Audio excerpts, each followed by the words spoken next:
the portrait of her nephew, Christian Delaney, was finished. Sam's eyes lightened at the thought, and her somber mood lifted. The portrait of Delaney was a piece of her finest work, and she knew it. Running a close second to her love for photography, painting in oils was her most gratifying work. Tonight, after she returned to her own apartment, she would work on the background for a few hours. She hadn't exactly sloughed off working on the portrait, but job hunting was no easy feat, and she was so tired when she returned home at night that all she wanted to do was sleep. Most of the headway she had made on the portrait, which she was copying from a photograph, was done on the weekends. And Gemini had been a real gem about the whole thing. Gemini understood. She always understood. Sam rummaged on her cluttered dressing table and found the bottle of Chanel No. 5 that had also been a gift from Gemini. She lavishly dabbed on the potent scent. Sam giggled again when she remembered how she and Gemini had been watching television one evening when the commercial came on for the famous perfume. Gemini had laughed uproariously and called the advertisement an obscenity. The next day, Neiman Marcus had delivered the square, elegant box of Chanel to Sam's doorstep. "I will feel this way forever." Sam giggled again, recalling the husky, sensual voice of the model in the ad as she exited her apartment and locked the door. But only if the male model emerging from the water was someone like Christian Delaney. He was the stuff dreams were made of. Impossible dreams. Before she had a chance to lift the heavy bronze knocker, the door was opened by Gemini's housekeeper. "Miss Delaney is waiting for you and has your cocktail all ready. She's a bit upset because her doctor told her she couldn't have a sherry before dinner. Right now, she's in there sipping the cat's gin and tonic. She don't listen to me, Miss Blakely. Maybe you can talk to her."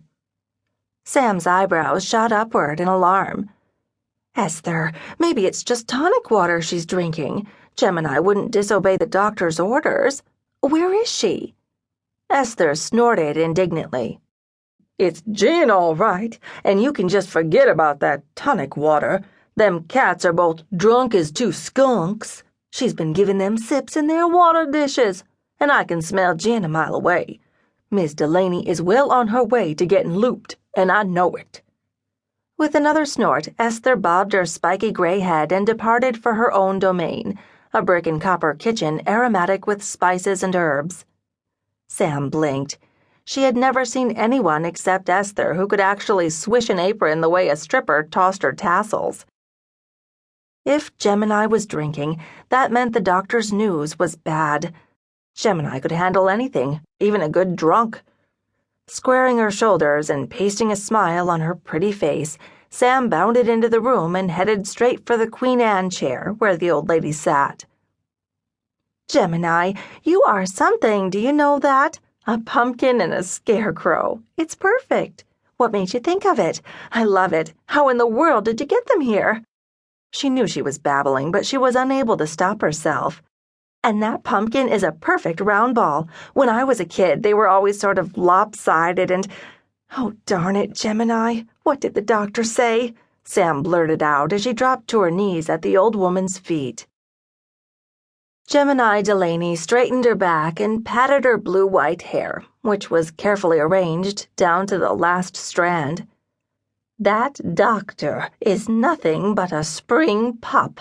He's not even dry behind the ears," Gemini said testily, ignoring Sam's question.